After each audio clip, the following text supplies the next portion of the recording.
The rain fell in heavy sheets across the Texas prairie, turning the parched summer earth into a sea of mud. Mason Holbrook stood knee-deep in a hole he'd been digging since sunrise, his clothes soaked through his weathered hands raw from gripping the shovel. The grave wasn't particularly large, just big enough for old Ranger the cattle dog, who'd been at his side for 13 years. Ranger had been the last living creature who remembered Eleanor, the last pair of eyes that had seen her move about the kitchen, singing softly as she kneaded bread dough, the last witness to the life Mason had once had before the fever took her 5 years ago. Now there was truly no one left. Mason paused, leaning on his shovel. The rain plastered his gray hair to his forehead. At 48, his body still held the strength of his younger years, but his spirit felt as hollow as a dried gourd. He looked down at Ranger's body wrapped carefully in Eleanor's old quilt, something she would have approved of, he was certain. "Almost done, old friend," he murmured the words, swallowed by a crack of thunder. He was about to resume digging when something caught his eye movement on the horizon beyond the fence line that marked the eastern boundary of his property. Mason squinted through the downpour. Two small figures materialized from the curtain of rain, moving slowly across the expanse of soggy grassland. Lightning split the sky, illuminating the scene in stark white light. A child, Mason realized, dragging something behind him. The image vanished as quickly as it had appeared, swallowed again by the gloom. Mason's hand instinctively moved to his hip, where his Colt revolver usually hung, but he'd left it in the house not expecting visitors on such a miserable day, and certainly not while burying his dog. He climbed out of the half-dug grave and waited as the figures drew closer. Through the rain, he could now make out a boy, no more than 10 or 11, painfully thin, struggling to pull what appeared to be a crude travois, two long branches lashed together with cloth. On it lay a smaller form, ominously still, beneath a sodden blanket. The boy's face came into focus, gaunt cheeks streaked with a mixture of mud and tears, eyes hollowed by a grief too profound for his years.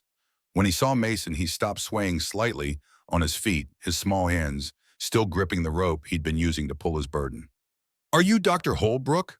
the boy called out, his voice cracking with exhaustion. The question hit Mason like a physical blow. No one in these parts knew him as Dr. Holbrook. He'd left that title behind in Virginia, buried it alongside the bodies of soldiers he couldn't save, abandoned it completely when he couldn't even save his own wife. "Who's asking?" Mason responded, approaching cautiously. "My name's Noah Walsh," the boy said, his shoulders heaving with each breath. "My mama said to find Dr. Holbrook. Said you could save anybody." Mason's stomach twisted. "Your mama's mistaken, son. I haven't been a doctor in a long time." The boy's pale blue eyes flashed with desperate anger. "She said it had to be you, nobody else." With trembling hands, Noah pulled back the blanket covering the travois. A young girl lay there, perhaps 7 years old, her face waxy and still dark hair plastered to her forehead.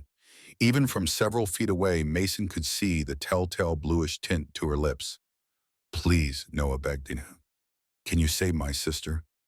Mason knelt beside the travois, years of medical training overtaking his reluctance. He placed 2 fingers against the child's neck, feeling for a pulse he already knew wouldn't be there. Her skin was cool to the touch, but not completely cold. Death had come recently, perhaps only hours ago. "What's her name?" Mason asked softly. "Lily," Noah whispered, his voice breaking. "Her name's Lily." Mason gently closed the girl's eyes, which had been staring sightlessly at the weeping sky. "I'm sorry, son. Lily's gone." "No," Noah shouted, pushing Mason's hands away. "You're lying. Mama said you could save anyone. You're Dr. Holbrook, the miracle doctor." "Where is your mother now?" Mason asked, rising to his feet. "Hiding in the old Carter cabin about 5 miles east." Noah said, his voice dropping to a whisper. "She's hurt bad. Men came, shot Pa dead, shot Mama too. She told me to get Lily to you." The boy's legs finally gave out and he collapsed to his knees in the mud beside his sister's body. "I tried to hurry," he sobbed. "I tried so hard, but Lily got so sick.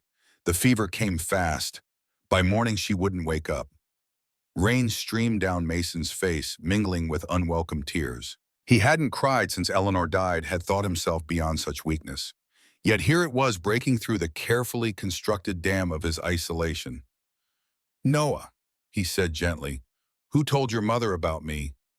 The boy looked up, at confusion momentarily replacing grief. She knew you from the war.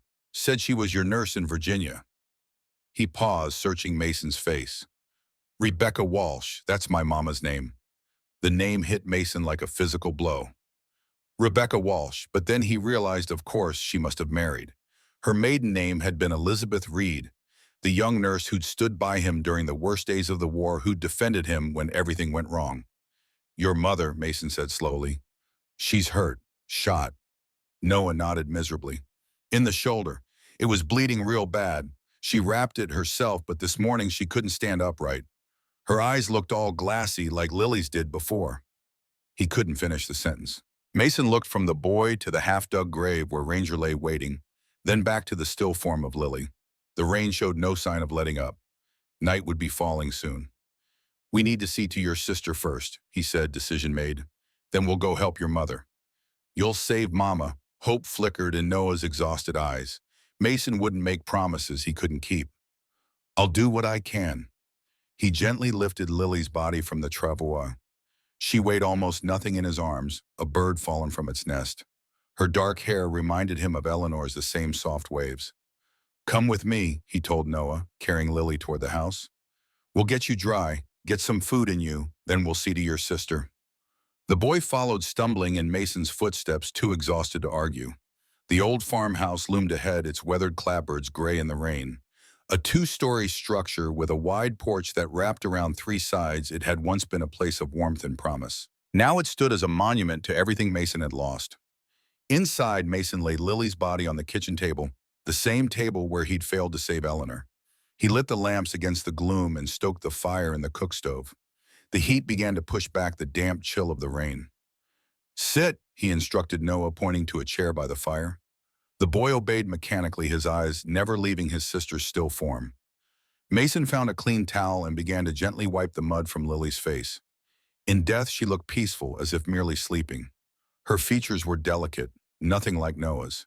She wore a simple cotton dress, now mud-stained and torn, and clutched in her small hand was a handkerchief embroidered with a hummingbird. As he cleaned away the dirt, Mason examined her more carefully. No obvious injuries, no bruising to suggest violence. Her fingernails were clean, her hair had been recently combed. Someone her mother most likely had taken good care of this child until very recently. What happened to her? Mason asked, his voice softer than before. Noah stared into the fire, his voice monotone with exhaustion. The fever came 2 days ago. We were hiding in the woods after the men shot Pa and Mama. Lily said she was cold even though it was so hot. By night she was burning up. Mama couldn't do nothing but hold her. Yesterday morning she just stopped breathing. Mason swallowed hard, most likely pneumonia brought on by exposure and weakened resistance. A simple illness that could have been treated with proper care, proper medicine. As he finished cleaning Lily's face, his fingers found something unusual, a small, folded paper sewn into the lining of her dress collar. Carefully, he extracted it, opening it to reveal a name and address in San Antonio, along with a hastily scrawled note, "With love, your mother." Noah, Mason said, showing him the paper. Do you know about this? The boy glanced at it, then looked away. That's Uncle James' Mama's brother. She said if anything happened to her and Pa, we should go to him. Mason nodded and tucked the paper into his pocket. He would keep it safe for when they retrieved Elizabeth. I need to prepare your sister, he said gently. Would you like to help, or would you rather wait by the fire? I'll help, Noah said immediately, rising on unsteady legs. She's my responsibility. Together they washed Lily's body and dressed her in one of Eleanor's old nightgowns, far too big for the child, but the cleanest garment Mason had available. Noah remained stoic throughout, his hands trembling, but determined as he helped comb his sister's hair. When they finished, Mason brought down the small wooden coffin he'd built years ago during the cholera epidemic. It had remained unused in the barn gathering dust. It was meant for a child the right size for Lily. Did you make this for her? Noah asked, running his hand over the smooth pine. No, Mason admitted. I made it long ago, hoping it would never be needed.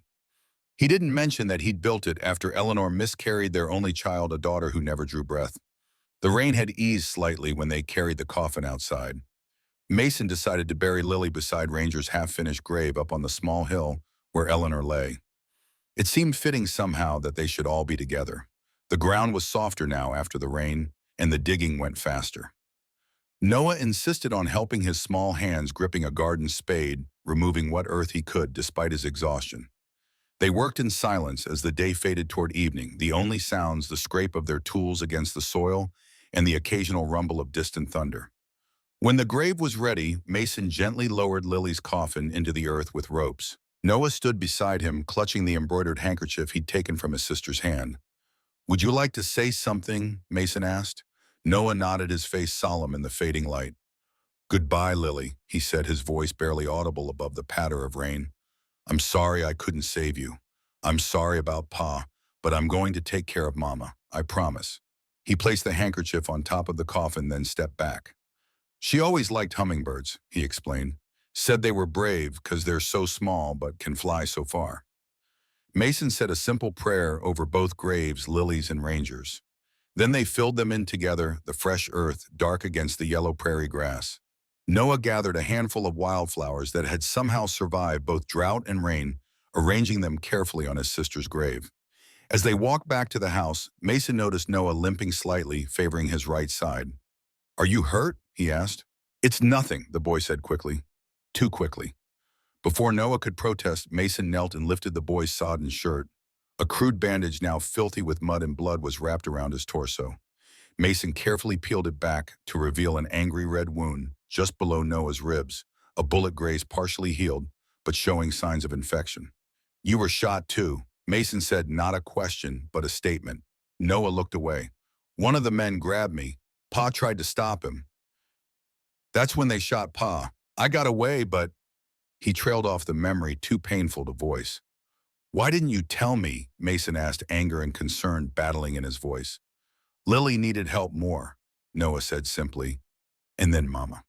In that moment, Mason saw something in Noah's eyes that he recognized, the same stubborn determination, the same willingness to ignore his own pain that he'd seen in so many soldiers.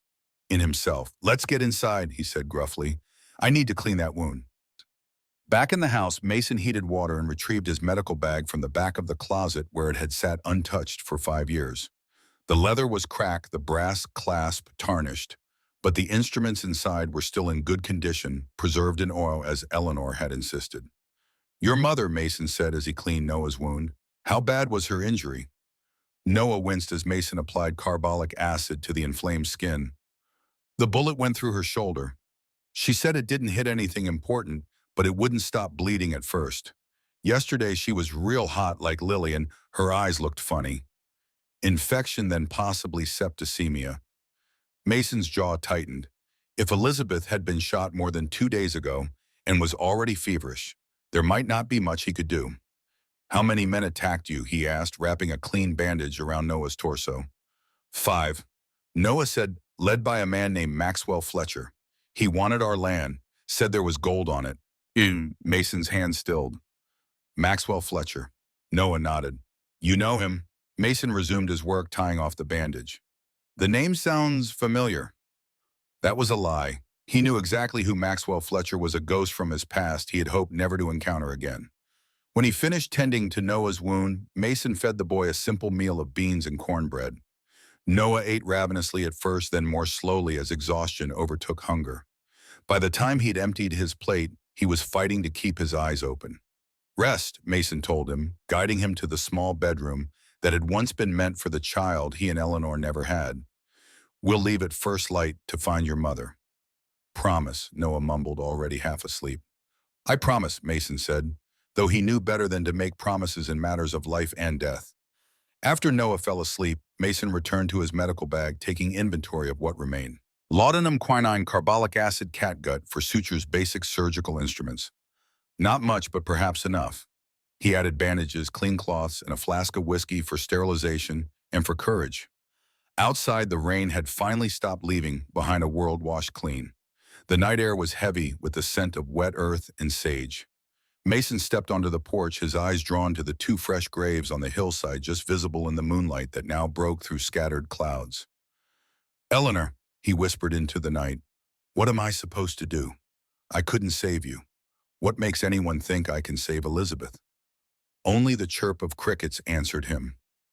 Mason sighed heavily and returned inside to prepare for the journey ahead. He cleaned his revolver and loaded it carefully. Maxwell Fletcher's presence changed everything. This wasn't just about rescuing Elizabeth anymore.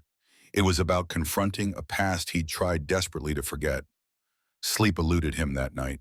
Instead, Mason sat in his rocking chair by the window watching over Noah and thinking about Elizabeth Reed. She'd been so young during the war, barely 20 when she'd been assigned to his field hospital. Intelligent, competent, with a calmness that steadied even the most panicked soldiers. She'd stood by him through the worst of it. Even when Mason shook his head, forcing the memories away. That was then. This was now. He had a wounded woman to save and a boy who'd already lost too much. As dawn broke over the eastern horizon, painting the sky in shades of pink and gold, Mason roused Noah gently. "Time to go find your mother," he said. The boy was instantly awake, pushing aside the lingering effects of exhaustion. "You'll need your doctor things," he said, eyeing the medical bag Mason had packed. "I've got them," Mason assured him, "and food, water, bandages. Everything we might need." They ate a quick breakfast. Then Mason saddled his two horses, Thunder his own sturdy gelding, and Willow the gentle mare that had once been Eleanor's. Noah was too small for Thunder, but he fit well on Willow's back, though he winced as the movement pulled at his injured side. "The old Carter cabin," Mason confirmed as they mounted. "You know how to get there." Noah nodded. 5 miles east near the creek that runs through the cottonwoods." "I know it," Mason said. The abandoned homestead had been empty for years, ever since the Carters had given up trying to make a living from the unforgiving land and moved back east. They set out as the sun cleared the horizon, casting long shadows across the rain-soaked prairie. The storm had transformed the landscape overnight, bringing temporary life to the drought-stricken land. Wildflowers that had been dormant for months now dotted the grassland with splashes of yellow, purple, and white. Noah rode slightly ahead, his small back straight. Despite his injury, his eyes constantly scanning the horizon. The boy had a watchfulness about him that spoke of lessons learned too young, the wariness of someone who knew that danger could come at any moment. About an hour into their journey, dark clouds began to gather again, and the distant rumble of thunder warned of another approaching storm. "We should find shelter until it passes," Mason called to Noah, eyeing the threatening sky. The boy pointed to a rock formation ahead, where an overhanging ledge would provide some protection. They urged their horses forward, reaching the shelter just as the first heavy drops began to fall. Dismounting, they led the horses under the rocky overhang and settled in to wait out the storm. Noah sat with his back against the stone wall, clutching Lily's embroidered handkerchief, his expression distant. "She made this herself," he said after a long silence, his fingers tracing the delicate stitches of the hummingbird. "Mama taught her, said Lily had the patience for fine work." Mason nodded, giving the boy space to talk about his sister if he needed to. "Why'd you stop being a doctor?" Noah asked suddenly, his blue eyes piercing in their directness. Mason sighed, debating how much to tell the child. "Sometimes," he said carefully, "we can't save the people we most want to save, and sometimes that makes it hard to keep trying to save others." "You lost someone," Noah said. Not a question, but an observation. "My wife Eleanor," Mason confirmed. 5 years ago. Fever took her." "But you were a doctor," Noah pressed. "Shouldn't you have been able to save her?" The innocent question reopened the wound that had never truly healed. "Being a doctor doesn't make you God's son," Mason said more harshly than he had intended. "We all have our limits." Noah was quiet for a moment, then said softly, "I couldn't save Lily. Or Pa. I tried, but I couldn't." The raw guilt in the boy's voice struck a chord in Mason's heart. Here was a child carrying the same burden that had nearly crushed him, the weight of perceived failure of lives he couldn't save. "That wasn't your responsibility," Mason said gently. "You're a child. No one expects you to save lives." "But I'm the oldest," Noah insisted. "Pa always said it was my job to look after Lily, and I promised Mama I'd get help." Mason moved closer to the boy, placing a hand on his thin shoulder. "Sometimes we cannot save the people we love," he said, echoing his earlier words. "But that doesn't mean we stop trying to save others. Your mother needs you now. That's where you focus." Noah nodded slowly, tucking the handkerchief carefully into his pocket. "Is that why you're helping us? To save someone else since you couldn't save your wife?" The question was disarmingly perceptive. "Maybe," Mason admitted, "or maybe I'm just tired of being alone with my ghosts." They fell into silence as the storm intensified, rain lashing the ground beyond their shelter, thunder cracking overhead. Mason noticed Noah shivering slightly, whether from cold or lingering fever from his wound, he couldn't tell. "Here," he said, removing his coat and draping it around the boy's shoulders. "Can't have you catching a chill."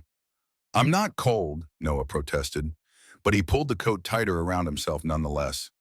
"Tell me about your mother," Mason said, partly to distract the boy, partly because he genuinely wanted to know what had become of Elizabeth Reed after the war. A small smile touched Noah's lips, the first Mason had seen. "She's the strongest person I know. She can shoot better than Pa could." His face fell as he remembered his father was beyond hearing such betrayals. "She reads to us every night," he continued after a moment, "even when she's tired from working all day. She knows all sorts of things about plants that heal and animals and stars." It sounded like the Elizabeth that Mason remembered, intelligent, capable, with an insatiable curiosity about the world. "How did she meet your father?" Mason asked. "After the war," Noah said, "she was nursing at a hospital in St. Louis. Pa had been a soldier too, but not in your unit.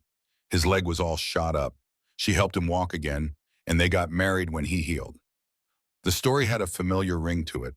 Many nurses had married former patients after the war. It was a common enough tale. "They came to Texas 3 years ago," Noah continued. "Pa said there was opportunity here, room to build something of our own." His voice caught. He was just starting to make the farm work when Fletcher came. Mason's jaw tightened at the name. Maxwell Fletcher. The memory of their last encounter was like a physical pain. The accusations, the rage in the man's eyes, the threats. "Your father," Mason said carefully. "Did he know Fletcher before? Was there some prior dispute?" Noah shook his head. "No, sir. Fletcher just showed up one day, said our land had gold on it, offered to buy it. When Pa refused, he got mean. Said we'd regret it." The boy's hands clenched into fists. 3 days later, they came at night. 5 men. They shot Pa when he went to the door, shot Mama when she tried to help him. "And you and Lily," Mason prompted gently. "We were supposed to be asleep, but I heard the shouting. I got Lily and we hid under the house in the crawl space. One of the men found us, dragged me out." Noah's hand went unconsciously to his wounded side. "That's when he shot me. Pa wasn't quite dead yet. He jumped the man, told us to run. They shot him again right in front of me." The boy's voice had gone flat, emotionless, as if he were describing something that had happened to someone else. Mason recognized the detachment as a form of self-protection. He'd seen it in soldiers who'd witnessed too much horror. "You got away," Mason said, encouraging him to continue. Noah nodded. "Mama was hurt, but she could still walk.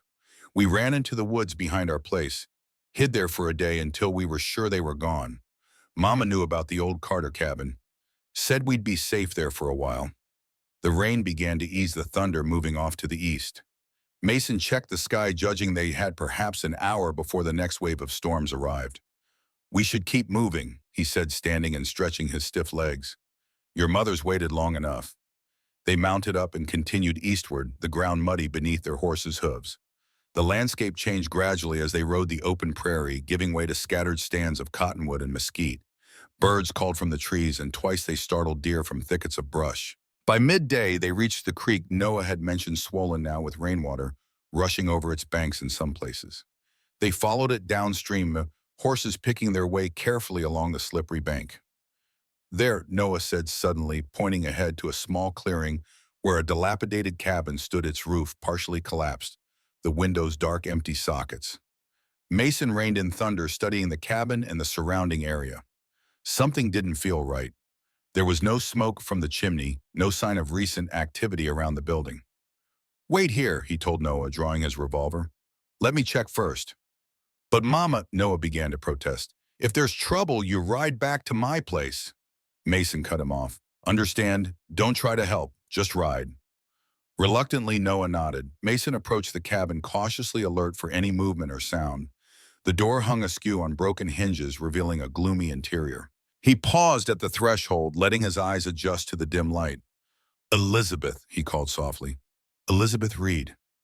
A weak moan came from the far corner of the single room. Mason moved quickly toward the sound, holstering his revolver. A figure lay on a makeshift pallet of blankets, barely visible in the gloom. "Elizabeth?" he breathed, kneeling beside her. Her face was flushed with fever, her dark hair matted with sweat. The crude bandage around her left shoulder was soaked through with blood and pus. But it was her Elizabeth Reed, the nurse, who'd stood by him through the darkest days of the war.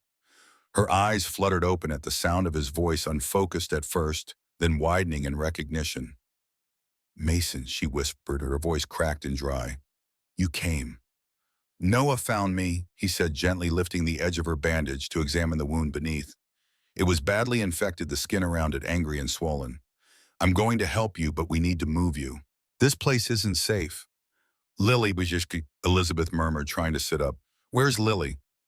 Mason gently pressed her back down. "Rest, Noah's outside, I'll get him." He stepped back to the doorway and signaled to Noah, who immediately urged Willow forward at a trot. "Mama!" the boy cried, dismounting before the horse had fully stopped and rushing to Elizabeth's side. "My boy." Elizabeth smiled weakly, raising a trembling hand to touch his face. "You're safe." Noah knelt beside her, taking her hand. "Mama, this is Dr. Holbrook. He's going to make you better." Elizabeth's eyes found Mason, a question in them. "Lily?" she asked again. Noah's face crumpled. "She's gone, Mama. The fever took her yesterday morning." Elizabeth closed her eyes, tears slipping down her feverish cheeks. "My little girl," she whispered. "My brave little girl." Mason moved to check her pulse, rapid and thready. Her skin burned with fever. "Elizabeth, we need to move you to my place. I can treat you better there." She nodded weakly. "Maxwell," she managed. "He'll be looking." "I know," Mason said grimly. "We'll be careful." With Noah's help, he fashioned a travois similar to the one the boy had used for Lily, attaching it to Thunder's saddle. They carefully moved Elizabeth onto it, covering her with blankets against the increasingly cool air. "It'll be a rough ride," Mason warned her, "but we don't have much choice." "I've endured worse," Elizabeth said, but attempting a smile that turned into a grimace of pain. As they prepared to leave, Mason noticed a small bundle of Elizabeth's belongings in the corner of the cabin. He gathered them up, finding a well-worn Bible, a small pouch that clinked with coins, and a folded piece of paper that appeared to be a deed to the Walsh homestead. "We should take these," he told Noah, tucking the items into a saddlebag. The boy nodded, his expression grim. "Fletcher wanted our deed, said he'd make us sell." Mason's jaw tightened. Of course Fletcher would want documentation. The man had always been meticulous about covering his tracks. They set out as the first drops of the next storm began to fall, Mason leading Thunder with Elizabeth on the travois, Noah following on Willow. Progress was slow. Mason kept their pace gentle to avoid jostling Elizabeth unnecessarily, and the rain soon soaked through their clothes again.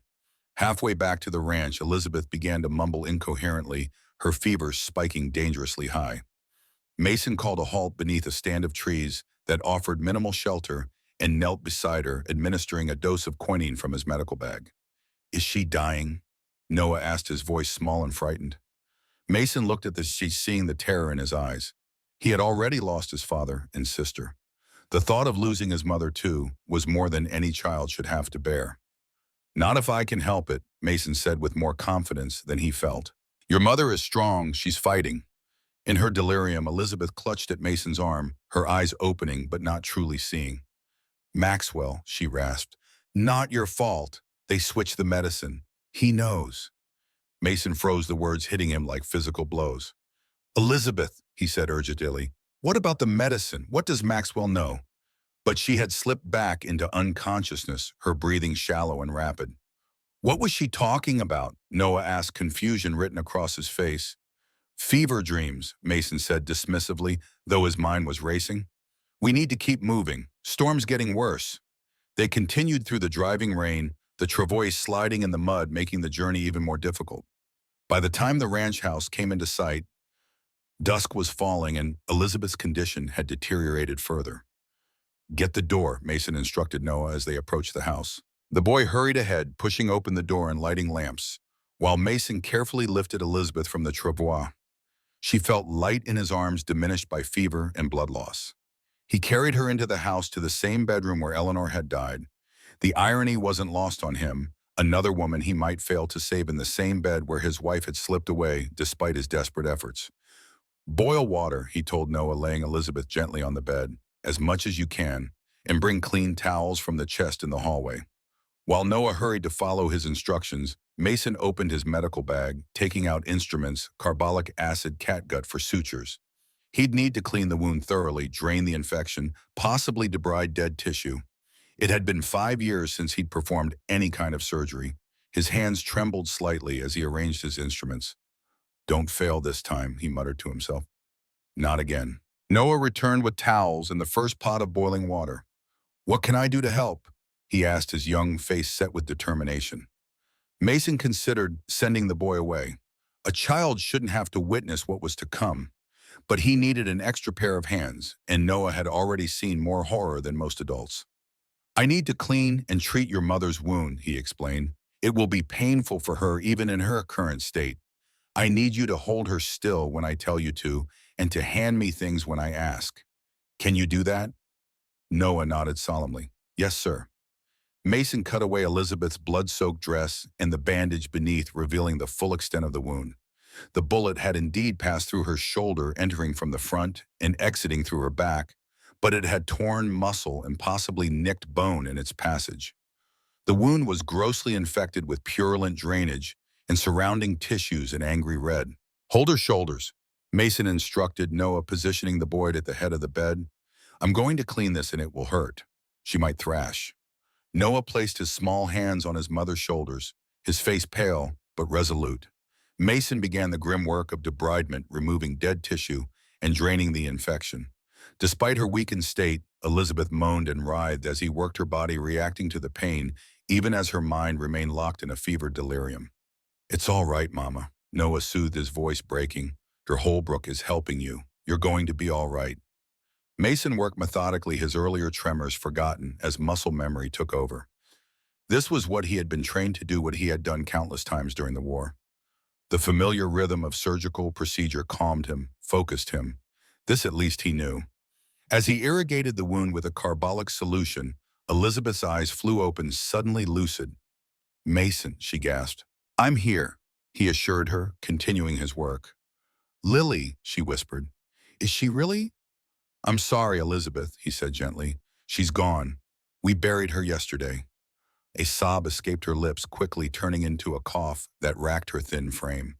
"My fault," she whispered. "Should have protected her better." "No, Mama," Noah insisted, tears streaming down his face. "It wasn't your fault. It was Fletcher. He did this." At the name, Elizabeth's eyes widened further. "Maxwell," she rasped, grabbing Mason's wrist with surprising strength. "He found out about Lily. He knows she's not—" She broke off, her eyes rolling back as unconsciousness claimed her again. "What was she saying?" Noah asked, looking to Mason in confusion. "What does Fletcher know about Lily?" Mason shook his head. "Fever talk," he said, though he suspected there was more to it. "Help me turn her so I can check the exit wound." They carefully rolled Elizabeth onto her side. The exit wound was smaller but equally infected. Mason repeated the cleaning process, then sutured both wounds, leaving small drainage channels. "Will she be okay now?" Noah asked as Mason applied clean bandages. "We've done what we can," Mason said honestly. "The infection is severe. The next day or two will tell." He placed a hand on Elizabeth's forehead, still burning with fever. "She needs medicines to fight the infection, to bring down the fever, and plenty of fluids." "I'll help," Noah said immediately. "Tell me what to do." Mason looked at the boy, exhausted, injured himself, yet still determined to do whatever was needed for his mother. In that moment, he saw something of himself in Noah, the same stubborn refusal to accept defeat. "First, you need to rest," Mason said firmly. "You're no good to your mother if you collapse. I'll watch over her tonight. Tomorrow you can help." Noah started to protest, but a massive yawn overtook him, undermining his argument. "There's a trundle bed in the corner," Mason said, nodding toward it. "You can sleep there if you want to stay close to your mother." The boy nodded gratefully and moved to the small bed, pulling off his muddy boots. He was asleep almost as soon as his head touched the pillow, the events of the past few days finally catching up with him. Mason settled into the chair beside Elizabeth's bed, preparing for a long night. Outside, the storm continued to rage, rain lashing against the windows, wind howling around the eaves of the old house. It matched his inner turmoil. Elizabeth Reed, after all these years, the last person he had expected to see again, and yet perhaps the one person who might understand what he'd been through. She knew what had happened with Maxwell Fletcher during the war had been there when everything fell apart. And now Fletcher was here in Texas, still causing destruction. The coincidence was too great to ignore. But what had Elizabeth meant about Lily? What secret was she keeping? Mason reached out gently, brushing a strand of damp hair from Elizabeth's feverish face. "Fight, Elizabeth," he whispered. "Your boy needs you. And maybe I do too." As the storm raged outside and the night deepened, Mason kept his vigil, watching over the woman who had once watched over him and the boy who had somehow breached the walls of his carefully constructed solitude. For the first time in 5 years, Mason Holbrook felt something stir within his hollow chest, something that might with care grow into purpose again. Dawn broke reluctantly over the Holbrook Ranch, gray light filtering through rain-streaked windows. Mason hadn't slept his vigil beside Elizabeth's bed, unbroken through the long night. Every hour he had checked her fever-spooned water between her cracked lips and changed the cool compresses on her forehead. Her breathing remained shallow, her skin still burning with infection, but she had survived the night. A small victory, but one he clung to. In the trundle bed across the room, Noah slept deeply, his thin body curled protectively around Lily's embroidered handkerchief. Even in sleep, the boy's face held a weariness beyond his years. Mason studied him in the dim light, the sharp angles of his cheekbones, the dark circles beneath his eyes, the stubborn set of his jaw. In just days, this child had buried his father and sister, nearly lost his mother, and been thrust into the care of a stranger. Yet somehow he endured. Elizabeth stirred, a low moan escaping her lips. Mason leaned forward, pressing his palm to her forehead. Still too hot, but perhaps a degree less than before. Her eyes fluttered open, more lucid than they had been the previous night. "Mason," she whispered, her voice a dry rasp. "Not a dream, then?" "No," he confirmed, helping her take a small sip of water. "Noah found me just as you told him to." Her gaze moved to her sleeping son, softening with love and sorrow. "Lily," she asked, though the resignation in her voice suggested she already knew the answer. "We buried her properly," Mason said gently. "On the hill behind my house next to my wife. I'm sorry, Elizabeth." Tears welled in her fever-bright eyes. "I couldn't save her. The fever came so fast."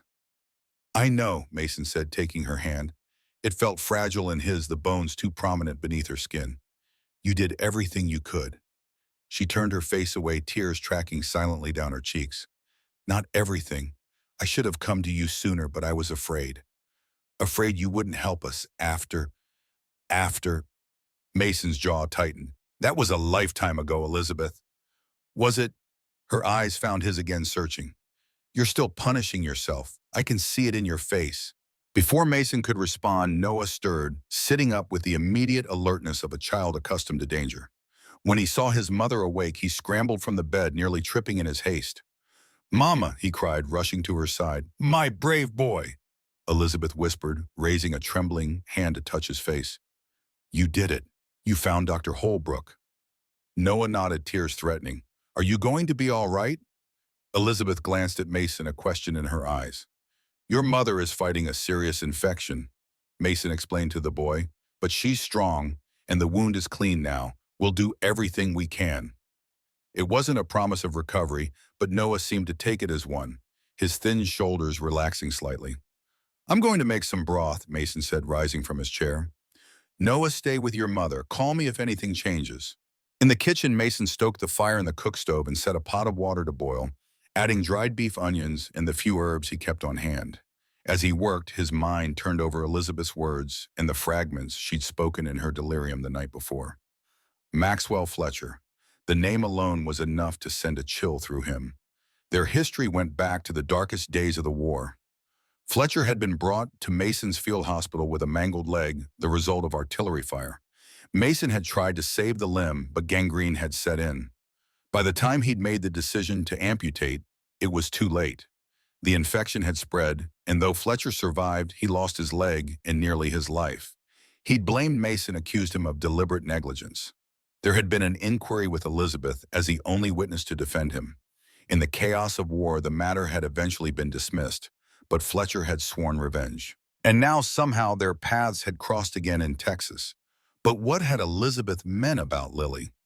What secret was she keeping that had brought Fletcher's wrath down on her family? The sound of boots on the porch steps jolted Mason from his thoughts. He moved swiftly to the window, peering out cautiously. Sheriff Calloway from Redemption stood on the porch, hat in hand, looking uncomfortable as the rain dripped from his coat. Mason opened the door, keeping his expression neutral. "Sheriff, wasn't expecting visitors in this weather." "Dr. Holbrook," Calloway nodded, his weathered face grave. "Sorry to trouble you, but I've got concerning news. There's been a killing. The Walsh family out by Cottonwood Creek. Father dead, mother, and 2 children missing. Signs of a struggle." Mason's heart raced, but he kept his voice steady. "That is concerning." "Thing is," Calloway continued, "a man named Fletcher rode into town yesterday claiming the Walshes stole from him before disappearing. But something about his story don't sit right with me." He paused, studying Mason's face. "You being the closest neighbor to that section, I wondered if you'd seen or heard anything unusual these past few days." Mason weighed his options carefully. Sheriff Calloway was a fair man by reputation, but Mason had no way of knowing if Fletcher had influence over him. "Can't say that I have," Mason replied. "Been keeping to myself as usual. Storms kept me close to home." Calloway nodded, seemingly unsurprised by the answer. "Well, if you do see anything, woman and 2 youngsters on the run, I'd appreciate hearing about it." "Of course," Mason agreed.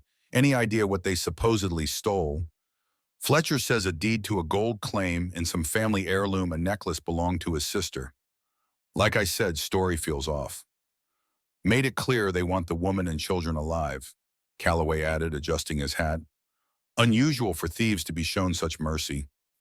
"My thinking exactly," Mason observed. "Well, I won't keep you. Just stay alert. Fletcher's men don't look like the type to ask questions before shooting." "I'll be careful," Mason assured him, already planning to double-check that his rifle was loaded and within reach.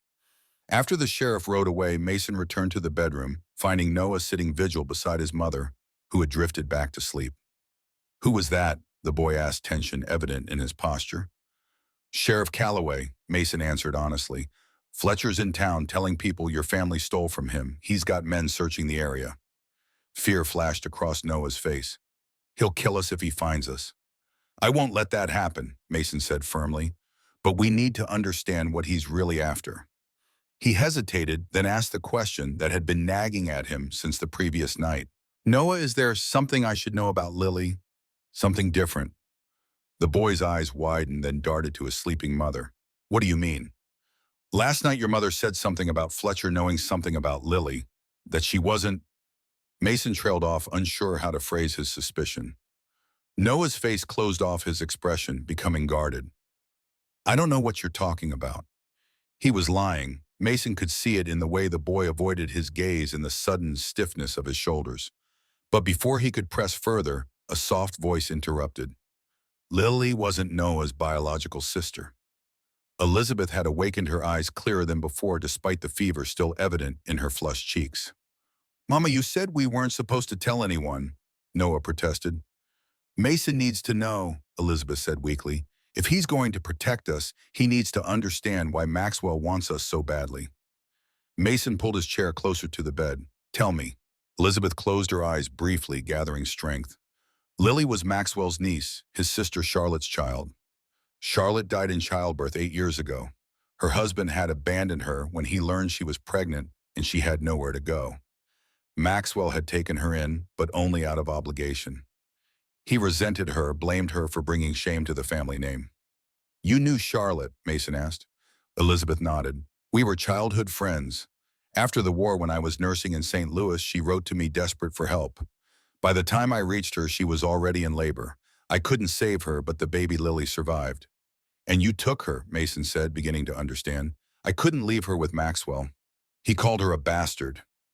Said she'd brought a curse on their family by killing Charlotte. My husband and I had only been married a year. Noah was just a toddler, but we took Lily as our own. Gave her our name. Maxwell didn't try to stop you. He was glad to be rid of her. Said he never wanted to see her again." Elizabeth reached for Noah's hand, squeezing it weakly. "We raised Lily as our daughter, never treated her any differently than Noah. She was ours in every way that mattered." "But Fletcher changed his mind," Mason guessed. "After all these years, he wanted her back." "Not her," Elizabeth corrected. "What she represented. Charlotte had inherited property from their parents' valuable land in Missouri with timber rights, as her child Lily was the legal heir. Maxwell had been using the proceeds all these years, claiming Charlotte had died childless. Understanding dawned on Mason. Then someone discovered Lily was alive. Elizabeth nodded. 3 months ago, a lawyer from Missouri tracked us down. He'd been searching for Charlotte's child. Said there was a substantial inheritance waiting. Well, so you decided to claim the inheritance? No, Elizabeth's voice was firm despite her weakness. We decided to tell Lily the truth when she was older. Let her make her own choice about the inheritance. But somehow Maxwell found out. He came to our farm, demanded we sign papers stating Lily had died years ago. And when you refused, he threatened you. Said he'd take Lily, tell her we'd stolen her, kept her from her true family and fortune. Elizabeth's eyes filled with tears again. We were planning to leave to go to my brother in San Antonio, but before we could, Maxwell returned with his men. They killed my husband, shot me, burned our home. Noah, who had been silent during his mother's explanation, suddenly spoke. They were looking for Lily's birth certificate. Pa hid it along with the lawyer's letter in the place where he kept our deed. And they didn't find it? Mason asked. Noah shook his head. Pa's last words to me were to protect it, said it was Lily's future. The boy reached into his pocket and withdrew a folded piece of paper. Not the handkerchief as Mason had assumed, but a document that had been hidden inside it. I sewed it into Lily's handkerchief before we ran. Figured nobody would look there. Mason unfolded the paper carefully. It was indeed a birth certificate showing Charlotte Fletcher as the mother-father unknown, with a letter attached from a law firm in St. Louis explaining Lily's inheritance, an estate valued at over $20,000, a fortune by any standard. Fletcher would kill for this, Mason said grimly, refolding the document. He already has. And he won't stop until he has that paper, and we're all dead, the only witnesses to his crime, Elizabeth whispered. The gravity of the situation settled over them like a physical weight. These weren't simple refugees from violence. They were targets of a deliberate, calculated campaign by a man Mason knew to be ruthless and vindictive. He doesn't know Lily's dead, Mason realized aloud. He's still looking for all three of you. Elizabeth nodded weakly. If he learns Lily died, that paper becomes even more dangerous to him. It proves he's been defrauding the estate for years. Mason tucked the document into his shirt pocket. For now, you both need to rest and recover. I'll keep watch. The storm should keep Fletcher's men at bay, at least for today. The days that followed took on a rhythm that felt both novel and strangely familiar. Elizabeth's strength returned gradually, allowing her to move about the house, to sit in the sunshine on the porch to help with small tasks.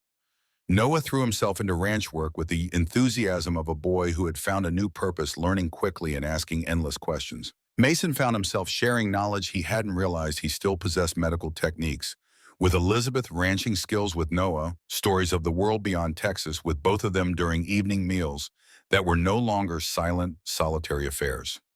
One evening, as the sun set in a blaze of orange and purple, Mason found himself alone on the porch with Elizabeth. Noah had gone to tend to the horses, insisting he could manage on his own.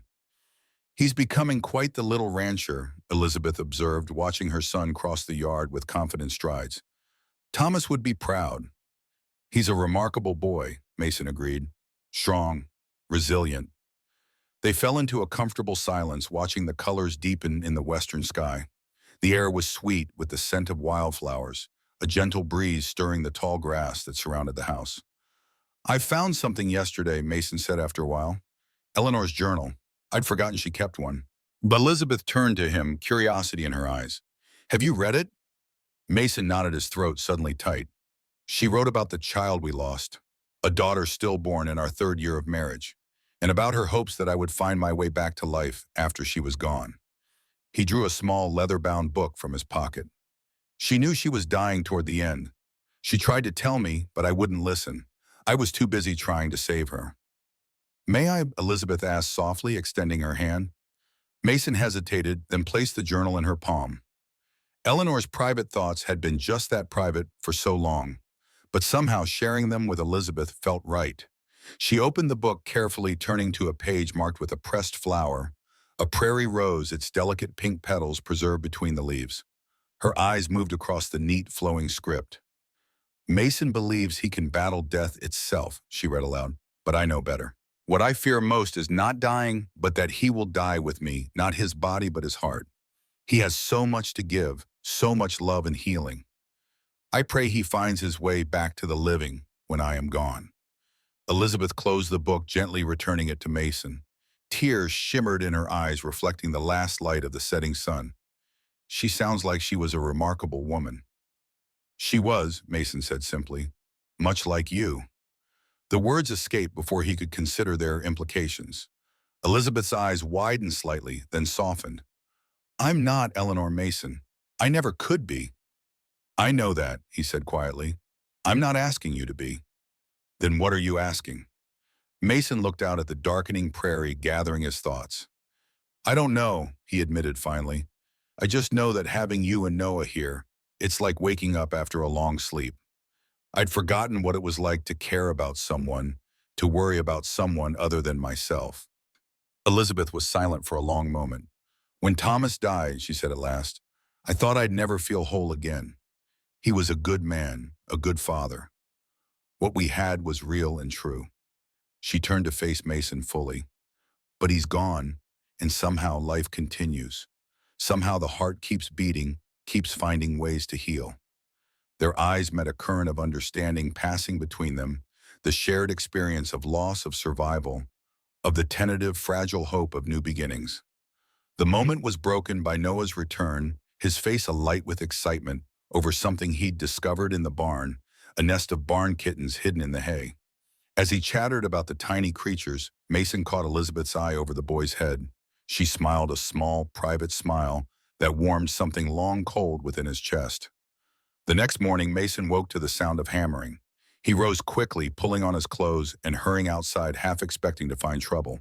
Instead, he discovered Noah on the porch, a collection of wood scraps around him, a hammer in his small hand. The boy was attempting to build something, his face furrowed in concentration. What's this? Mason asked, kneeling beside him. Noah looked up, a mixture of determination and embarrassment on his face. I wanted to make something for Lily, like a house but small, for her grave. Mason studied the crude construction, a box-like structure with a slanted roof, clearly a child's attempt at a miniature house. It's not very good, Noah admitted, his shoulders slumping. Pa was teaching me woodworking, but I didn't learn enough yet. It's a fine idea, Mason said gently. But maybe we could work on it together. I'm no carpenter, but between us, we might make something Lily would be proud of. Noah's face brightened. Really, you'd help? Of course, we can start after breakfast. They spent the morning working side by side, Mason guiding Noah's hands as they measured, cut, and joined the wood. Elizabeth watched from her chair on the porch, offering suggestions and encouragement. By midday, they had fashioned a small, sturdy structure, a miniature cabin complete with a tiny porch and peaked roof. It needs something more, Noah said, studying their creation. Something special. Elizabeth disappeared into the house, returning with a small scrap of fabric, the same material as Lily's handkerchief, with a similar hummingbird embroidered in one corner. I've been working on this, she explained. I thought we could add it as a flag or maybe a curtain for the window. Noah's eyes filled with tears, but he blinked them back, determined to be strong. She would have liked that, Mama. Together, the three of them walked to the hillside where Lily lay. Mason and Noah set the little house on her grave, securing it against the prairie winds. Elizabeth added the embroidered fabric as a tiny curtain in the front window. They stood there for a long moment, a small makeshift family bound by grief and shared purpose. As they walked back to the house, Mason noticed Noah had taken his mother's hand on one side, and after a moment's hesitation, reached for Mason's on the other. The simple gesture of trust struck Mason deeply. This boy who had lost so much was still capable of opening his heart to someone new. That night, Mason was awakened by a sound he couldn't immediately identify, a soft rustling followed by a creak of floorboards. He reached for his revolver, keeping it close since Elizabeth and Noah had arrived, and moved silently to his bedroom door. The main room of the house was dimly lit by moonlight streaming through the windows. A figure stood at the kitchen table, bent over something Mason couldn't see. For a moment, his heart raced an intruder, perhaps one of Fletcher's men. Then the figure straightened, and he recognized Elizabeth's slender silhouette. Couldn't sleep, he asked softly, setting the revolver aside. She started turning quickly. Mason, I'm sorry if I woke you. You didn't, he lied, moving closer. He could now see what she'd been examining, Charlotte Fletcher's journal and birth certificate spread out on the table in the moonlight, trying to make sense of it all. Elizabeth nodded, sinking into a chair. I keep thinking there must be something more, something in Charlotte's journal that could help us understand what Maxwell is really after.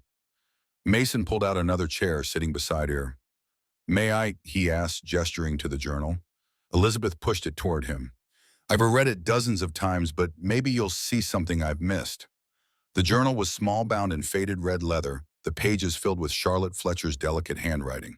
Mason began to read, starting with the earliest entries from shortly after the war.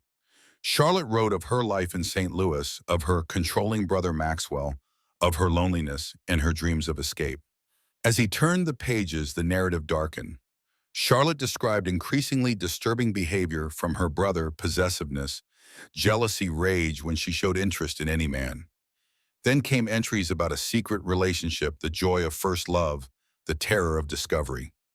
She never names him, Elizabeth said softly, the father of her child. She only refers to him as him or my love. Mason continued reading, feeling increasingly uneasy as the story unfolded. Charlotte discovered she was pregnant, confided in her lover who promptly abandoned her. Her brother's rage when he learned of her condition. Her desperate plea to Elizabeth for help. Then he came to an entry that made his blood run cold, May 12, 1863. M found the letters today. He burned them all, but not before reading enough to know. The look in his eyes, I've never seen such fury, such shame. He says no one can ever know. He says the child is an abomination. But how can that be? How can a child born of love, even forbidden love, be an abomination? I fear what he might do. I fear for my baby. I must get away. Mason looked up, meeting Elizabeth's gaze. Elizabeth, is this saying what I think it's saying? Her face was grave in the moonlight, her eyes shadowed. I've wondered, but I could never be sure, Bun. Charlotte never told me directly who the father was. Mason read the passage again, the implication becoming clearer with each word. Maxwell, he said softly. Maxwell was the father of Charlotte's child, of Lily. Elizabeth nodded slowly. It would explain his extreme reaction, his determination to erase all evidence of Lily's existence, not just to keep the inheritance, but to hide his own shame. Incest. Mason whispered the word, hanging heavy in the night air. He got his own sister pregnant, then drove her to her death. And now he's killed my husband and indirectly caused Lily's death as well, Elizabeth said, her voice hardening. He has to be stopped, Mason. He has to answer for what he's done. Mason reached across the table, taking her hand. We'll make sure he does. But we need to be smart about this. He's a dangerous man with resources and men at his command. They sat in silence for a long moment, hands joined on the table, the terrible secret between them. Finally, Elizabeth spoke, her voice barely audible. There's something else you should know, Mason. Something I've been afraid to tell you. He waited, sensing the weight of her words before she spoke them. During the war, the day Maxwell was brought to your field hospital, I saw him bribe the hospital steward, Wilkes. I saw Wilkes switch your carbolic acid with plain water. Her eyes held his, steady and sure. You didn't make a mistake, Mason. You were sabotaged. I tried to tell the inquiry, but they wouldn't listen to a woman, especially not one they thought was loyal to her doctor. Mason felt as if the ground had dropped away beneath him. For years, he'd carried the weight of Fletcher's lost leg, the supposed failure that had made him question his abilities as a doctor. That doubt had followed him home from the war, had paralyzed him when Eleanor fell ill, had convinced him he was not worthy of his calling. Why didn't you tell me? He asked, his voice rough with emotion. I tried after the inquiry, but you'd already closed yourself off. Then the war ended, and you disappeared. Elizabeth's eyes began to lose focus with unshed tears. I should have tried harder. Maybe then you would have been able to save her, your wife. Eleanor, Mason said, the name catching in his throat. Her name was Eleanor. He didn't say it harshly, but with a gentleness that acknowledged the woman who had been the center of his world. I'm sorry, Elizabeth whispered, for everything. Mason sat motionless, Elizabeth's revelation echoing in his mind. If what she said was true, and he had no reason to doubt her, then the foundation of his self-imposed exile, his abandonment of medicine, was built on a lie. He hadn't failed Fletcher. He had been sabotaged. And perhaps he hadn't failed Eleanor either. Perhaps her death had not been the result of his inadequacy, but simply the cruel randomness of disease, the limitations of medical knowledge, the harsh reality that doctors could not save everyone, no matter their skill or dedication. The thought was simultaneously liberating and devastating. Years of guilt and self-recrimination, possibly for nothing. Mason, hush, Elizabeth's voice called him back to the present concern, etched on her face. Are you all right? He met her eyes, finding in them the same steadfast strength he remembered from the war, the quiet determination that had helped so many soldiers face their pain, their fear, their mortality. I don't know, he answered honestly, but I think maybe I could be. Outside, the first hint of dawn was lightening the sky, turning the darkness to deepest blue. A new day was coming, bringing with it the promise of change of decisions to be made, of reckonings long overdue. Mason rose from the table, carefully folding Charlotte's journal and birth certificate. We should try to get some rest, he said. Tomorrow we need to make plans. Fletcher won't stay in town forever, and when he comes, we need to be ready. Elizabeth stood as well, swaying slightly with fatigue. Mason steadied her with a hand at her elbow, the simple contact sending a current of awareness through him. Thank you, she said softly, for everything you have done for Noah and me, for believing us. You believed in me once, Mason replied, when no one else did. I haven't forgotten that. Their eyes held for a long moment, the air between them charged with unspoken possibility. Then Noah's voice called sleepily from the bedroom, breaking the spell. Mama, where are you? Coming, sweetheart, Elizabeth answered, stepping back from Mason. Try to sleep, she told him, then turned and walked toward the bedroom, her slender figure silhouetted against the growing light of dawn. Mason watched her go, feeling more awake, more alive than he had in years. The truth about Fletcher, about his own past, still resonated through him like the aftershock of an earthquake. Everything had shifted the ground of his existence, rearranging itself into a new pattern. He moved to the window, looking out at his land, as the first golden rays of sunrise touched the prairie grass, turning the dew to diamonds. Eleanor's journal rested on the table where he'd left it. He picked it up, running his fingers over the worn leather. I think I'm finding my way back, he whispered to her memory, just as you hoped I would. From the bedroom came the soft murmur of Elizabeth's voice as she comforted Noah, reassuring him that all was well, that they were safe. The sound of family, of connection, of life, continuing despite loss and pain. Mason Holbrook stood in his kitchen, holding his dead wife's journal, listening to the woman and boy who had crashed into his solitary existence, and felt something long dormant within him unfurl like a flower reaching for the sun, hope, tentative and fragile but undeniably real. A week passed each day, bringing Elizabeth more strength and Noah more comfort in his new surroundings. The threat of Fletcher loomed like a storm on the horizon, but for these few days, they existed in a fragile bubble of normalcy, tending to the ranch, sharing meals, healing both body and spirit. Mason found himself watching Elizabeth as she moved about the house, her steps growing steadier, her smile more frequent. She had taken to reading Eleanor's journal in the afternoons, sitting in the rocking chair on the porch, her dark hair gleaming in the sunlight. Sometimes she would share passages with Mason, pieces of Eleanor's thoughts that seemed to speak directly to their current situation.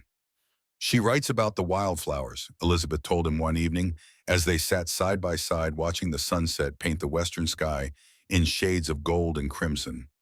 How they sleep beneath the earth during drought, waiting for the right moment to bloom again. Mason nodded, understanding the metaphor without need for explanation. Eleanor had always found meaning in the natural world, lessons in the turning of seasons, the patterns of growth and rest. I think you're starting to bloom again, Mason, Elizabeth said softly, her eyes on the distant horizon. I see it happening day by day. He didn't answer, but in the silence that followed, their hands found each other, fingers intertwining on the weathered wood of the porch between their chairs. They sat that way until the last light faded from the sky, neither speaking, both acutely aware of the connection growing between them. Noah, too, was changing, the haunted look in his eyes, gradually receding, replaced by the natural curiosity and energy of a 10-year-old boy. He shadowed Mason throughout the day, eager to learn everything about the ranch, how to mend fences, care for livestock, predict weather from the pattern of clouds. In the evenings, he would often sit at the kitchen table with a piece of paper, sketching plans for improvements to the little house on Lily's grave, or drawing pictures of the ranch as he imagined it might look someday. We could build a windmill here, he told Mason one night, pointing to a spot on his crude map. And maybe plant some trees around the house for shade in summer. Mason studied the boy's drawing, seeing the ranch not as it was a lonely outpost of a solitary man, but as it could be a home, a working farm, a place of life and growth. Those are good ideas, he said, ruffling Noah's hair. We should think about them. Only after the words left his mouth did Mason realize what they implied, a future, a shared vision that extended beyond the immediate crisis. Noah had noticed too, his eyes lighting up with hope. You mean it? We could stay and help you with the ranch. Mason hesitated, glancing at Elizabeth, who stood by the stove listening. Her expression was carefully neutral, but he could see the question in her eyes. Let's get through the business with Fletcher first, he said, unwilling to make promises he might not be able to keep.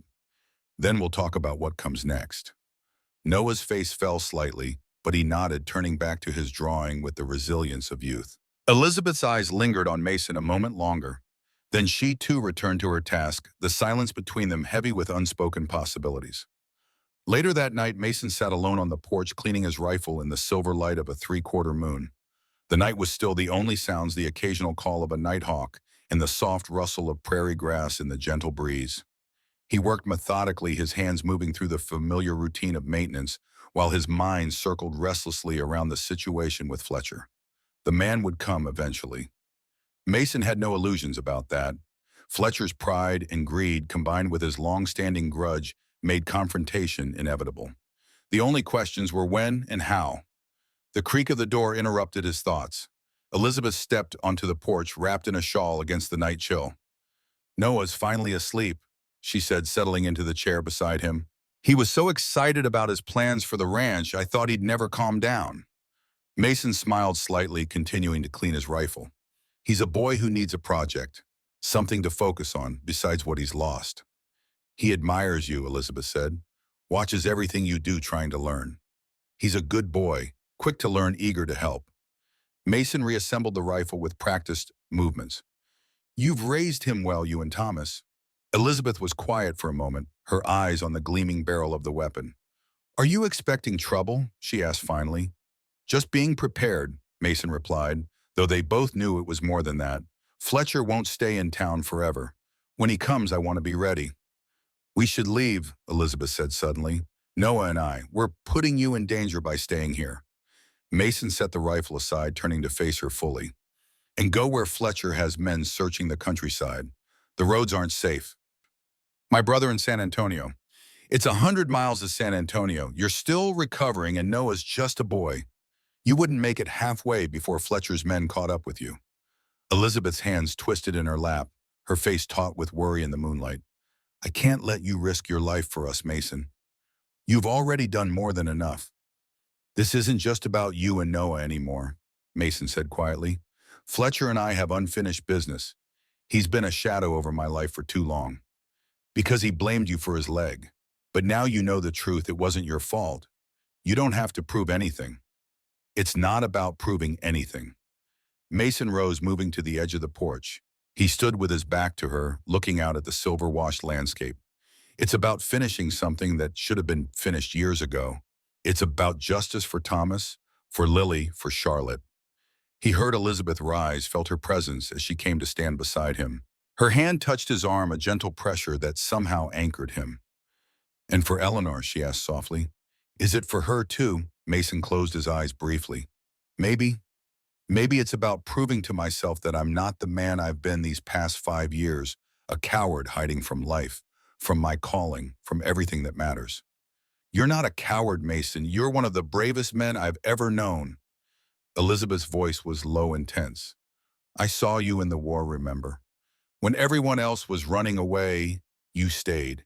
You fought to save lives when others had given up. He turned to her, then finding her face tilted up to his, her eyes reflecting the moonlight. I forgot that man, he admitted. After Eleanor died, I couldn't find him anymore. He's still there, Elizabeth said. I've seen him these past days caring for Noah, helping me heal, making plans for the future, even when you try not to. Her hand moved from his arm to his face, fingers brushing his cheek, with a touch so light it might have been the whisper of prairie wind. I've always seen him, Mason, even when you couldn't. The moment stretched between them, taut with possibility. Mason was acutely aware of her closeness, the faint scent of lavender that clung to her hair, the warmth of her hand against his skin. Slowly giving her every chance to withdraw, he leaned down and brushed his lips against hers, a question more than a kiss. Elizabeth answered by rising on her toes, her lips meeting his more firmly, her hand sliding to the back of his neck. The kiss deepened, tentative at first, then with growing certainty. When they finally parted, both slightly, breathless, Mason rested his forehead against hers. "I didn't expect this," he murmured. "Any of it." "Nor did I," Elizabeth admitted. "But here we are." Here they were indeed, two people who had loved and lost, who carried their scars both visible and hidden, who had somehow found each other again in the vast expanse of life's unpredictable journey. A distant sound broke the moment, the rhythmic pounding of hooves on packed earth. Mason pulled away instantly, alert, reaching for his rifle. "Someone's coming," he said, his voice dropping to a whisper. "Go inside, wake Noah. Get to the root cellar behind the pantry. There's a trap door under the rug." Elizabeth hesitated only a moment, then nodded and slipped back into the house. Mason moved to the edge of the porch, rifle ready, straining his eyes against the darkness to identify the approaching rider. As the figure drew closer, Mason relaxed slightly, recognizing the distinctive outline of Sheriff Calloway. Still, he kept the rifle at the ready. Trust was a luxury he couldn't afford, not with Fletcher in the area. The sheriff reined in his horse at the edge of the yard, raising a hand in greeting. "Evening, Holbrook. Mind if I step down?" "Be my guest," Mason replied, keeping his voice neutral. Calloway dismounted, tying his horse to the hitching post before approaching the porch. "Sorry to disturb you so late," he said, removing his hat, "but I've got information you might find interesting." "Oh," Mason kept his expression impassive. "Fletcher's men were bragging in the saloon tonight about finding the Walsh woman and her son," Calloway said, his weathered face grim in the moonlight. "Said they were hiding out at a doctor's place east of town." Mason's grip tightened on his rifle. "Is that so?" Calloway nodded. "Thought you should know they're planning to ride out here at first light. Fletcher with them." "Why are you telling me this?" Mason asked, suspicion clear in his voice. "Because when they came to my office to report finding fugitives, their story still didn't add up," Calloway explained. "Said the woman murdered her husband and was running with stolen property. But I've been making inquiries. The Walshes were decent folks by all accounts, no history of trouble." He adjusted his hat. "And Fletcher, different story altogether. Been asking around about him too. Man's got a reputation back east. Land swindles, fraud, intimidation. Nothing proven, but too many stories to ignore." Mason considered the sheriff carefully. "So you believe the Walshes are the victims here, not the criminals?" "I believe there's more to the story than Fletcher's telling," Calloway said diplomatically. "And I don't like men who think they can come into my jurisdiction and take the law into their own hands." "What are you suggesting?" Mason asked. "That if you know where the Walsh woman and her boy are, it might be wise to get them somewhere safe before morning." Calloway held up a hand as Mason began to protest. "Don't tell me anything. I don't want to know. Just delivering a friendly warning, neighbor to neighbor." Mason studied the sheriff's face, searching for any sign of deception, finding none. "Appreciate the warning," he said finally. "Neighbor to neighbor." Calloway nodded, replacing his hat. "One more thing. Fletcher's been asking about you specifically. Seems you two have history." "You could say that." "Well, whatever it is, be careful. Man's got murder in his eyes when he says your name." With that, Calloway turned and walked back to his horse. "Good night, Holbrook. Hope I don't see you in town anytime soon." As the sheriff rode away, Mason remained on the porch, his mind racing. Calloway's warning confirmed his worst fears. Fletcher was coming, and he knew Elizabeth and Noah were here. They had until dawn to prepare. He returned inside, finding Elizabeth and Noah in the main room, clearly having overheard at least part of the conversation. "Fletcher's coming," Elizabeth asked, her face pale in the lamplight. "At first light," Mason confirmed. "We need to move you and Noah tonight." "Where?" she asked, pushing herself up from the chair where she'd been sitting. "There's an old line shack about 3 miles west in a stand of cottonwoods," Mason explained, already gathering supplies. "It's well hidden, rarely used. You'll be safe there while I deal with Fletcher." "Mason, no," Elizabeth protested. "Come with us. We can all escape together." "If we all disappear, he'll just keep hunting us," Mason said, his decision made. "This ends tomorrow one way or another." He gently roused Noah, explaining the situation in terms the boy could understand. To his credit, Noah asked no questions, simply began helping to gather their belongings. Within an hour, they were ready. Mason had saddled Willow for Elizabeth, who was still weak but able to ride with support. Noah would ride double with her, helping to keep her steady. Follow the creek west, Mason instructed as he helped Elizabeth into the saddle. The line shack is just beyond the big bend tucked into the trees. Stay there until I come for you, Wyman.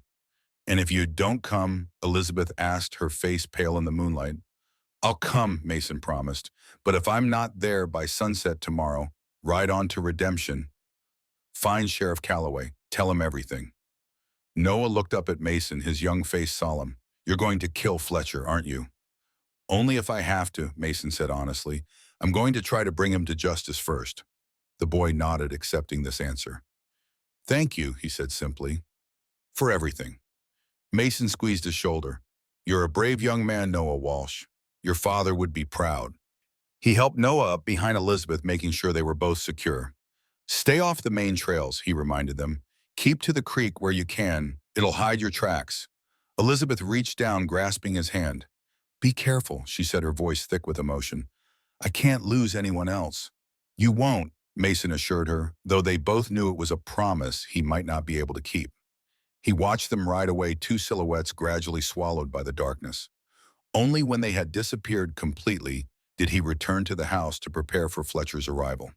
As he cleaned his revolver and rifle, checked his ammunition, and laid out his plans for the confrontation to come, Mason realized something surprising. He felt more alive than he had in years. The fog of guilt and self-recrimination that had enveloped him since Eleanor's death had lifted, replaced by a clear sense of purpose. Tomorrow he would face Maxwell Fletcher and the ghosts of his past. He would protect Elizabeth and Noah, ensure justice for Lily, and perhaps finally find redemption for himself. With this resolve firmly in mind, Mason Holbrook settled in to wait for dawn. Dawn broke across the eastern horizon, painting the Texas sky in streaks of crimson and gold. Mason stood on his porch watching the sunrise with the steady gaze of a man who had made peace with whatever the day might bring. His rifle rested against the railing, loaded and ready. His revolver hung at his hip, its familiar weight a reminder of darker days during the war. Inside the house, he had prepared carefully furniture positioned to provide cover, extra ammunition placed strategically, escape routes planned. If Fletcher wanted a fight, Mason would give him one. But that wasn't his preference. Justice, not vengeance, was what he sought for Lily, for the Walshes, and perhaps for himself as well. The distant sound of approaching horses reached his ears long before he could see the riders. Mason remained where he was, outwardly calm, though his heart hammered against his ribs. He'd faced death before, both as a doctor fighting to save lives and as a soldier defending himself. But this confrontation felt different, more personal, more final somehow. 5 riders appeared on the horizon, silhouetted against the rising sun. 4 were the typical rough men. Fletcher favored hired guns with no particular loyalty beyond their pay. But the 5th, riding slightly ahead of the others, was unmistakable, even at a distance. Maxwell Fletcher sat tall in the saddle, despite his missing leg, his broad-shouldered frame cut sharp against the morning light. Even from afar, Mason could make out the distinctive wide-brimmed black hat and the gleam of what he knew would be a silver-topped cane secured to his saddle, a gentleman's accessory that doubled as a concealed weapon. Mason took a deep breath, steadying himself. 15 years had passed since their last encounter in that field hospital in Virginia. 15 years since Fletcher had pointed a finger at him and sworn revenge. 15 years of carrying the weight of a mistake that he now knew had never been his. The riders approached slowly, deliberately, making no attempt at stealth or surprise. Fletcher clearly wanted Mason to see him coming, to feel the anticipation, perhaps even fear. When they reached the edge of the yard, Fletcher raised a hand and the group halted. "Proprietor Holbrook," he called, his voice carrying clearly across the distance. "It's been a long time." "Not long enough, Fletcher," Mason replied evenly. Fletcher laughed, a sound devoid of genuine humor. "Still bitter, I see, and here I thought you'd be pleased to receive an old patient." "You're not here for medical attention," Mason said. "State your business and be on your way." "I think you know why I'm here. The Walsh woman and her brat. My sources tell me they're in your care." "Your sources are mistaken." "Oh, are they?" Fletcher dismounted with practiced ease, despite his wooden leg reaching for his silver-top cane. Sheriff Calloway seems to think otherwise, and my men reported signs of recent activity around your property. More than one person's worth. Mason's jaw tightened at the mention of Calloway. Had the sheriff's warning been a ploy meant to flush them out, or had Fletcher intimidated the information from him afterward? The sheriff was here yesterday, Mason confirmed, asking about the Walshes. I told him the same thing I'm telling you. I haven't seen them. Fletcher began walking toward the porch, his cane leaving small indentations in the soft earth. His men remained mounted, hands near their weapons, watching. You always were a poor liar, Holbrook, Fletcher said, stopping at the foot of the porch steps. Even during the war, your face gave everything away. It's why I never trusted you with my leg. Mason's hand instinctively moved closer to his revolver. We both know what really happened with your leg, Fletcher. Elizabeth Reed told me everything. A flicker of surprise crossed Fletcher's face, quickly replaced by cold calculation. So she is here, he said, or was until recently. Where did you send them, Holbrook? The woman's half dead from infection, if my men's reports are accurate. She couldn't have gone far. Far enough, Mason replied. They're beyond your reach now. Fletcher studied him for a long moment, then shook his head. I don't think so. You wouldn't have stayed behind if they were truly safe. You're buying time. He turned to his men. Search the property. Every building, every possible hiding place. Two of the riders dismounted, heading toward the barn, while a third began circling the house. They're not here, Mason said, picking up his rifle, not aiming it, but making its presence clear. And you're trespassing. I'd call it pursuing fugitives. The Walsh woman stole something valuable from me. I want it back. You mean Lily's birth certificate, proof that you've been defrauding your own niece's estate for 8 years? Fletcher's smile vanished. So she told you that fairy tale, did she? And you believed it, the woman's desperate, Holbrook. She killed her husband and kidnapped that child. The birth certificate is a forgery. We both know that's a lie, Mason countered. Charlotte Fletcher died giving birth to Lily. Elizabeth and her husband adopted the child with your blessing until you discovered Lily was entitled to an inheritance you had been stealing. Anger flashed in Fletcher's eyes. You have no idea what you're talking about. Don't I? The lawyer's letter spells it out clearly. $20,000, Fletcher. That's what this is about. That's why Thomas Walsh is dead. Why Elizabeth was shot. Mason's voice caught. Why Lily died of pneumonia while fleeing your men. For the first time, genuine surprise registered on Fletcher's face. The girl is dead? Yes, Mason confirmed grimly. Fever took her 3 days ago. I buried her myself. Fletcher absorbed this information, his expression unreadable. Then unexpectedly, he laughed, a short, bitter sound. Well, that simplifies matters. If the girl is dead, her claim dies with her. All I need now is that documentation and the 2 witnesses who know too much. It's not that simple, Mason said. The birth certificate and lawyer's letter are already on their way to St. Louis, along with statements from Elizabeth and the boy about your role in Thomas Walsh's murder. This was a bluff, but Mason delivered it with conviction. Fletcher's eyes narrowed, assessing the claim. You're lying, he decided. There hasn't been time, which means you still have the documents, or the woman does. He tapped his cane thoughtfully against the ground. Either way, I'll find them. One of Fletcher's men emerged from the barn, shaking his head. No sign of Elizabeth or Noah there. The man circling the house returned with a similar report. See, Mason said, as I told you, they're not here. Then where are they? Fletcher demanded. Where would you send a wounded woman and a child in the middle of the night? Not to town, too obvious. Not to neighbors you don't have any by choice. His eyes scanned the surrounding landscape, calculating. Somewhere close then, somewhere you know.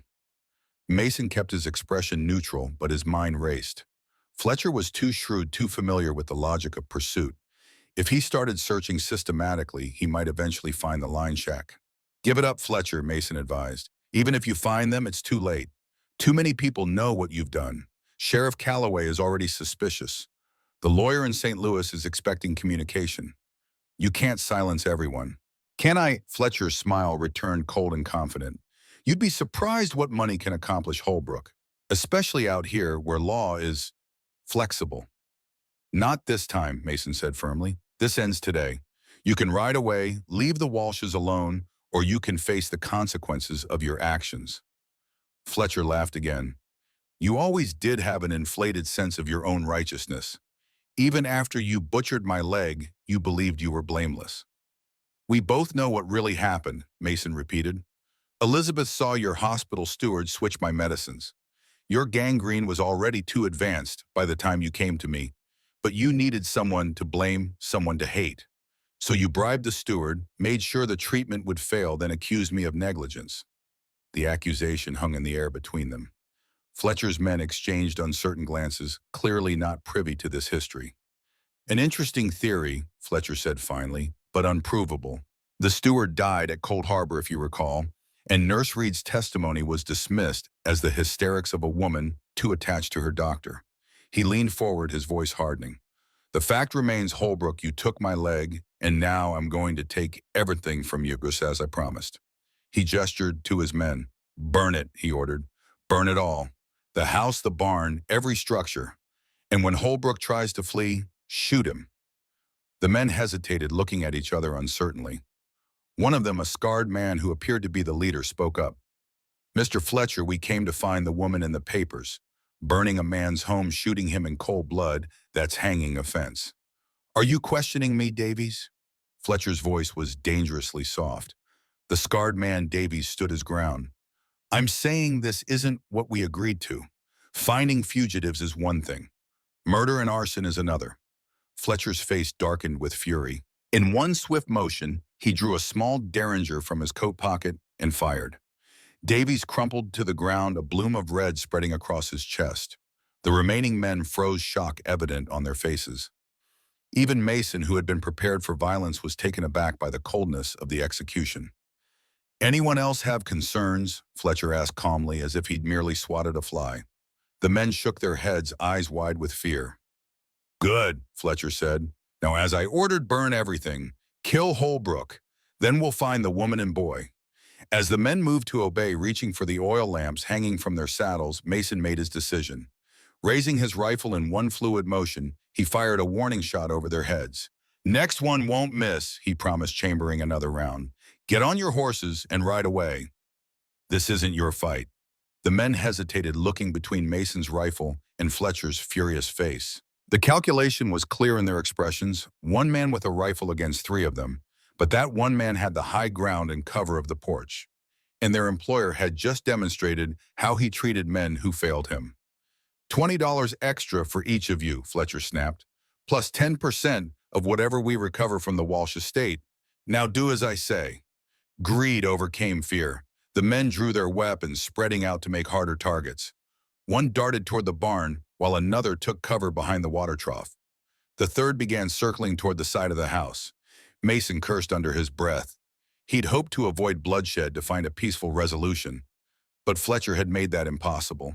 Taking careful aim, he fired at the man by the water trough, catching him in the shoulder. The man cried out, dropping his gun and falling backward.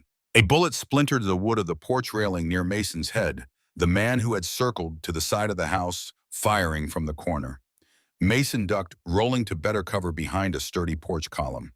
You're outnumbered, Holbrook, Fletcher called, having retreated to the safety of his horse. Surrender now, tell us where the Walshes are, and I might let you live. Mason didn't bother responding. Instead, he waited for the man at the corner to fire again, then used the moment after to lean out and take a shot. His bullet found its mark. The man staggered, clutching his thigh, then collapsed. Two down, injured, but alive. One still unaccounted for the one who had headed for the barn, and Fletcher himself, who remained mounted just beyond effective pistol range, watching the battle unfold with calculating eyes. A flicker of movement from the barn caught Mason's attention. The third man had emerged with a burning torch, heading for the house. Mason raised his rifle, but before he could fire, another shot rang out from an unexpected direction. The man with the torch jerked, then fell face forward, the flames sputtering out in the dirt. From the edge of the property, a lone rider appeared, rifle still raised. That's far enough, Fletcher, Sheriff Calloway's voice carried clearly across the yard. Drop your weapon and surrender. Fletcher's head snapped toward the new threat, surprise quickly replaced by calculation. Sheriff, he called back, you're just in time. Holbrook here is harboring fugitives, and he shot two of my men without provocation. Funny, Calloway replied, riding closer, his rifle still trained on Fletcher. From where I was watching, looked like your men were about to commit arson after you shot one of your own in cold blood. Mason felt a surge of relief. Calloway hadn't betrayed them after all. The sheriff must have suspected Fletcher would make his move at dawn and had followed to observe. Fletcher's face contorted with rage. You're making a serious mistake, Sheriff. I have influential friends in Austin and Washington. One word from me. Your words don't carry much weight here, Calloway interrupted. Now drop that derringer before I put a hole through you. For a moment it seemed Fletcher might comply. His hand moved as if to release the small pistol. Then with startling speed he raised it and fired at Calloway. The sheriff's horse reared as the bullet whistled past. Calloway lost his balance, tumbling from the saddle as his rifle discharged harmlessly into the air. He hit the ground hard, momentarily stunned. Fletcher seized the opportunity, spurring his horse toward the fallen lawman. Derringer raised for a killing shot. Mason didn't hesitate. Stepping out from behind the column, he took careful aim and fired. The bullet struck Fletcher's arm, causing the derringer to fly from his grasp. His horse, startled by the gunshot and sudden movement, reared violently. With only one leg to grip with and his injured arm unable to grasp the saddle, Fletcher toppled backward, landing heavily on the ground. He lay there for a moment dazed, then began struggling to rise, reaching for his fallen cane. Mason descended the porch steps, rifle aimed steadily at Fletcher's chest. Stay down, he ordered. It's over. Fletcher froze, looking up at Mason with hatred burning in his eyes. It's never over, he snarled. Not between us. Yes, it is, Mason insisted. Sheriff Calloway heard your confession. He saw you shoot your own man. It's finished, Fletcher. Calloway had regained his feet and was approaching cautiously, his own revolver now drawn. He's right, Fletcher. You're under arrest for murder, attempted murder of an officer, and whatever else I can think of on the ride back to town. Fletcher's gaze never left Mason's face. You think this changes anything? You still took my leg. You still ruined my life. No, Mason said firmly.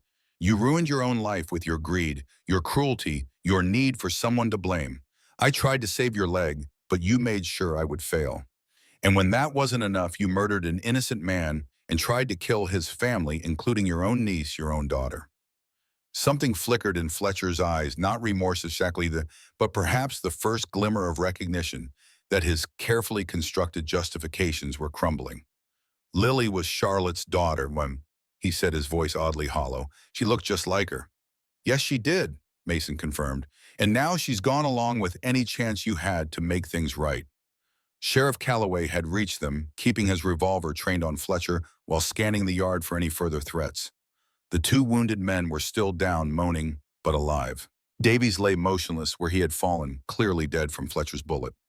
We need to get these men to a doctor, Calloway said, then glanced at Mason. I suppose you're the closest thing we've got. Mason nodded. I'll do what I can for them. And Fletcher, Mason assessed the wound. Flesh wound, he'll live to stand trial. As Calloway began securing Fletcher with handcuffs, a movement at the edge of the property caught Mason's eye. Two riders approaching slowly from the west, one supporting the other. His heart sank, Elizabeth and Noah. They must have heard the gunfire and returned despite his instructions to stay hidden. Elizabeth, he muttered, already moving toward them. Damn it, woman. Fletcher's head snapped up at the name following Mason's gaze. A cruel smile spread across his face. Well, well, he said. Looks like I won't have to search for the Walshes after all. They've come to us. Shut up, Calloway ordered, yanking Fletcher roughly to his feet. You've caused enough trouble. Mason broke into a run, meeting Elizabeth and Noah halfway across the field. Elizabeth looked pale and exhausted, barely able to stay upright in the saddle. Noah sat behind her, his small arms supporting her, his face tight with worry. You were supposed to stay hidden, Mason admonished, helping Elizabeth down from the horse. We heard shooting, she explained weakly. Couldn't just wait not knowing. Mama insisted, Noah added. Said we couldn't let you face him alone. Despite his frustration, Mason felt a warm surge of something that might have been affection. Well, you missed the excitement, he said, trying to keep his tone light. Fletcher's under arrest and his men are either dead or wounded. It's over, Elizabeth. Relief washed over her face. Thank God, she whispered. Is it really over? Yes, Mason assured her, supporting her weight as they walked back toward the house. Sheriff Calloway witnessed everything. Fletcher confessed to ordering Thomas's murder, and he shot one of his own men in cold blood. He'll hang for this, Elizabeth. Noah had dismounted and walked beside them, his young face solemn.